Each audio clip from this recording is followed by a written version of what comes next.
Bonsoir à toutes et à tous. Merci de nous recevoir à travers cette édition du soir de la télévision Bonferré.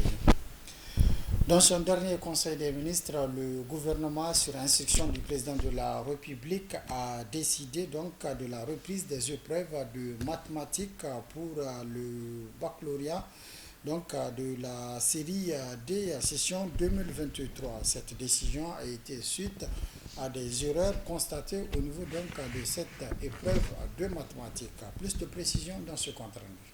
Dans le communiqué du Conseil des ministres en date du 6 juillet 2023, le gouvernement, sur instruction du président de la République, a décidé de la reprise de l'épreuve de mathématiques série D pour les candidats de la série D qui ont échoué au baccalauréat, suite à certaines erreurs décelées dans la reformulation du sujet. Une décision appréciée à sa juste valeur par les syndicats du secteur de l'éducation. Je crois que c'est vraiment une décision salutaire et c'est courageux et c'est vraiment de l'honnêteté. Ça ne sert à rien de s'entêter, aller sur des erreurs et c'est des Nigériens qui vont perdre, c'est des jeunes étudiants qui vont voir leur avenir sacrifié. Et je crois que ça, c'est maintenant de trouver des formats, des formalités, des modalités encore pour éviter l'autre situation. À chaque fois qu'il y a des erreurs, il faut tirer des leçons de morale. Il faut prendre des précautions pour éviter des situations malencontreuses comme celle-ci. Nous pensons que ce qui a été fait, c'est d'abord une justice qui a été rendue à ceux qui ont échoué de la série D, mais également ceux qui sont admis et qui sont capables même d'avoir de très bonnes notes parce qu'ils se résument seulement à la mention passable ou bien ils sont admis à l'oral. Je pense qu'il serait judicieux de prendre de façon minutieuse la mesure qui sied par rapport à... Mais dans tous les cas, c'est une chose qui a été proposée et nous l'acceptons telle et nous apprécions à sa juste valeur cette décision hautement nationale prise par le président de la République. Sur la question des responsabilités des premiers acteurs, les avis sont partagés.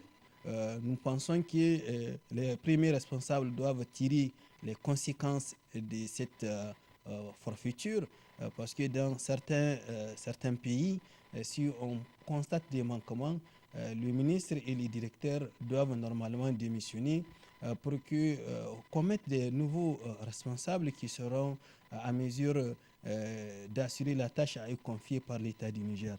Certains Nigériens doivent apprendre à tolérer, ils doivent apprendre à garder leur sang-froid. Aujourd'hui, cette situation, c'est une situation non voulue, ni par les ministères, ni par l'OBEX, ni par les acteurs, ni par les parents d'élèves. C'est une situation qui est venue comme ça et ça arrive. Et je crois que ça, c'est un problème technique, ça peut arriver dans n'importe quel système. Ça, elles sont parties vite en besoin. On peut donner des chances à des gens de corriger et de proposer. En dehors des erreurs constatées au niveau de la série D, d'autres séries, notamment F2, F3 et F4, ont connu également le même sort. Pour l'édition 2023, le taux de réussite est de 25,23% contre 40,86% en 2022. Le président de la République, chef de l'État, qui par ce acte montre à suffisance son engagement et tout son intérêt qu'il accorde à l'éducation nationale. La capitale économique du Niger, Maradi, abrite depuis ce matin les travaux de l'atelier sur la bonne gouvernance locale en faveur des membres des cellules de participation citoyenne. Un atelier organisé par le Rotab Niger. Reportage signé Inès Zoumari et Ibrahim Amadou, bureau reportage Maradi. Il s'agit au cours des assises de l'atelier de formation des membres des cellules de participation citoyenne CPC des communes de Guidanromji, Chadakori, Gadabéji, Bermo et Kornaka d'outiller les bénéficiaires sur la bonne gouvernance locale. Je vous exhorte à bien vous atteler pour bien suivre les différents modules et les différents enseignements qui vous seront dispensés.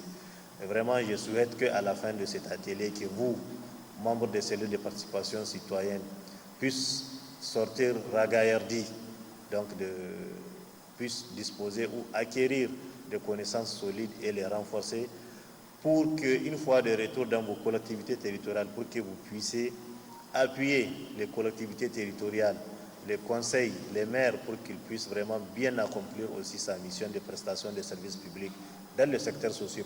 Ils sont appelés à collaborer avec des élus locaux, les maires, les conseillers qui ont été élus par les citoyens de ces différentes localités, de ces différentes collectivités territoriales. Donc si on va appuyer le travail, le service public du maire, alors il va falloir qu'on sache où est-ce qu'il faut appuyer et qu'est-ce qu'il faut faire exactement. Donc c'est dans le cadre du partage des bonnes pratiques, d'appui à la gouvernance par les OSC, c'est dans ce cadre-là que cet atelier de formation des membres des cellules de participation citoyenne des 5 communes cibles de la région de Maradi et des acteurs au niveau des arrondissements communaux et de la ville de Maradi.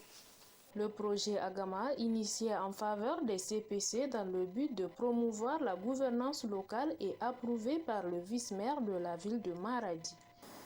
Effectivement, si nous avons une bonne administration et aussi des ressources disponibles, avec une bonne planification, je suis sûr et certain que les maires, avec leur mission à eux confier, vont travailler effectivement pour le bien de la population. Effectivement, un changement palpable sera observé. Ces travaux, qui dureront 2 jours, rentrent dans le cadre de l'exécution du projet Adalchi Gamatasa Agama, mis en œuvre par Rotab et est financé par Oxfam Niger. Autre aspect de cette édition, parlons à présent dans cette édition de la contribution du téléphone et de l'Internet mobile à l'économie du pays à travers le commerce en ligne ou e-commerce. Reportage signé Youssouf Haïdara et Rabilam. Les technologies et services du mobile jouent un rôle important dans l'économie en Afrique. Selon le rapport GSMA 2020, les services du mobile ont contribué à hauteur de 8% au PIB en Afrique, soit plus de 130 milliards de dollars de valeur économique ajoutée. Mieux, les services du mobile contribuent au financement du secteur public en Afrique subsaharienne.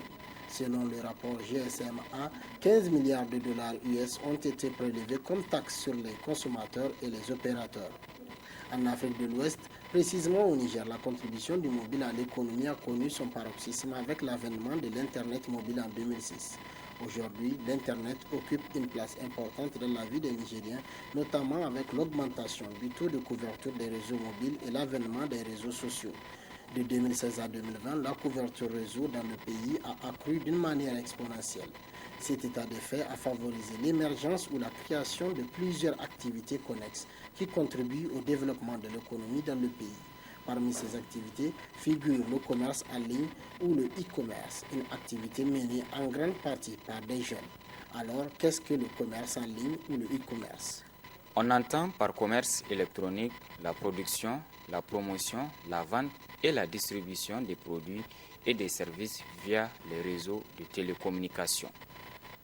Au Niger, bien que le commerce en ligne est en état embryonnaire, l'activité a été repensée par la jeunesse. Ne disposant pas d'un cadre réglementaire et d'une stratégie nationale pour le e-commerce, la jeunesse nigérienne a mis à profit l'avènement des réseaux sociaux pour vendre, acheter et faire la promotion de leurs produits. Les plateformes telles que WhatsApp ou encore Facebook sont les principaux canaux qu'utilisent les e-commerçants. C'est le cas de Mme Leila et Rachida qui mènent leur activité commerciale exclusivement sur le net. Le commerce en ligne, tu n'as pas besoin d'avoir un local ou bien d'ouvrir une boutique. Il te suffit juste de publier les articles dans les groupes, sur les statuts, puisqu'il y a déjà les fournisseurs à l'extérieur comme à l'intérieur. Il te suffit de commander. J'ai réalisé beaucoup de choses, alhamdoulilah, à travers ce commerce. Parce que quand j'ai commencé en ligne, je ne faisais que la vente en ligne. Après, alhamdoulilah, j'ai pu ouvrir ma propre boutique où j'ai engagé, actuellement, j'ai à ma charge 3 employés dans la boutique. Donc je peux dire que j'ai réalisé quelque chose puisque j'ai pu offrir de l'emploi à d'autres personnes. Ils font parvenir l'article et il y a les livreurs aussi. Tu les appelles, ils vont aller livrer ça aux clientes. 4 facteurs peuvent sembler comme un atout à l'émergence du commerce en ligne au Niger. Le développement de la couverture réseau 12 279 004 abonnés au service des téléphones mobiles en 2020 selon l'ARCEP. L'accès à l'Internet mobile, l'utilisation des plateformes des réseaux sociaux et l'accès au mode de paiement par transfert monétaire. Le déploiement de la téléphonie mobile joue un rôle très important dans la préparation du terrain pour le e-commerce au Niger. Selon l'autorité de régulation du secteur de la télécommunication et de la poste ARCEP, de 2015 à 2021, le parc des abonnés a passé de 3 919 205 à 6 638 383. L'abonnement massif de la population à la téléphonie mobile entraîne l'augmentation des nombres d'abonnés à l'Internet mobile. Au plan national, le nombre d'abonnés à l'Internet mobile en 2016 a passé presque au double en 2020. 30,10% de la population nigérienne ont désormais accès à l'Internet mobile selon le rapport 2021 de l'ARCEP. De 2015 à 2020, le nombre des abonnés à l'Internet mobile au plan national a passé de 2 902 701 à 6 973 672, respectivement de 15,9% à 30,10% de la population. Outre ces deux facteurs, la couverture de l'ensemble des régions du pays par les agences privées de transfert d'argent contribue au développement du e-commerce au Niger. On dénombre 5 agences privées de transfert d'argent sur l'ensemble du pays. À celles-là s'ajoutent les systèmes de transfert d'argent qu'offrent 3 des compagnies privées de téléphonie mobile. Il s'agit d'Airtel, Zamani Telecom et Move Niger. Au Niger, 2 Nigériens sur 3 sont des jeunes de moins de 25 ans, selon l'Institut national de la statistique. Cette forte croissance des jeunes constitue un atout pour le développement du e-commerce qui, à son tour, peut booster l'économie du pays à travers le PIB. Se baser sur le e-commerce pour booster le PIB du pays n'est pas un pari fortuit. Au Nigeria, grand voisin du Niger, l'e-commerce contribue au PIB à hauteur de 11% selon Business France qui estime que les dépenses du e-commerce local ont atteint 12 milliards de dollars US. Même si ces facteurs offrent une possibilité de prospérité à l'e-commerce au Niger, néanmoins l'absence d'un cadre légal ou d'une stratégie nationale le rend tributaire du commerce informel. Rares sont les commerçants qui sont assujettis aux impôts sur leurs ventes et achats de produits ou encore à la publicité. Cela s'explique par l'utilisation de la part des commerçants des plateformes offertes par les réseaux sociaux qui échappent au contrôle de l'État. Sur les différents marchés de la capitale, les prix des légumes ont connu une hausse, notamment la tomate fraîche qui se fait d'ailleurs de plus en plus rare sur le marché. Plus de précisions dans ce reportage signé Samira Alimega et Rabi Labo. Produit au Niger, mais aussi importé du Maroc et du Nigeria voisin, la tomate est utilisée dans plusieurs mets. Ce produit est de plus en plus rare au marché, ce qui explique sa cherté selon les vendeurs rencontrés.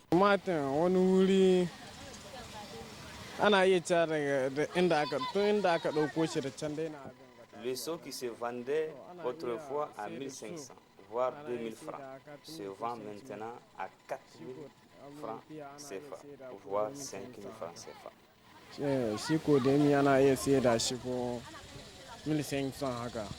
Pour Halarou, vendeur de légumes au marché d'Olé de Niamey, la situation de la cherté du prix de la tomate est liée au transport des marchandises, mais également au fait que les producteurs n'ont pas les moyens de production en dehors de la saison.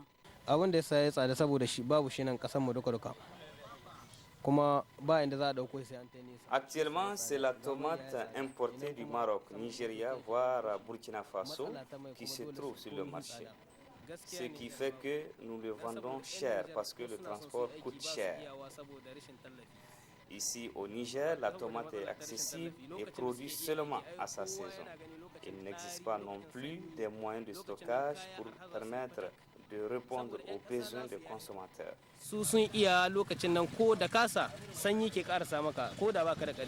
En dehors de la tomate fraîche, le poivron, l'oignon, le piment frais, pour ne citer que ceux-là, ont également connu une hausse de prix. C'est la fin de cette édition. Merci de l'avoir suivi à toutes et à tous. Prochain rendez-vous de la rédaction demain, Inch'Allah, à partir de 12h30. Très bonne réception. Au revoir.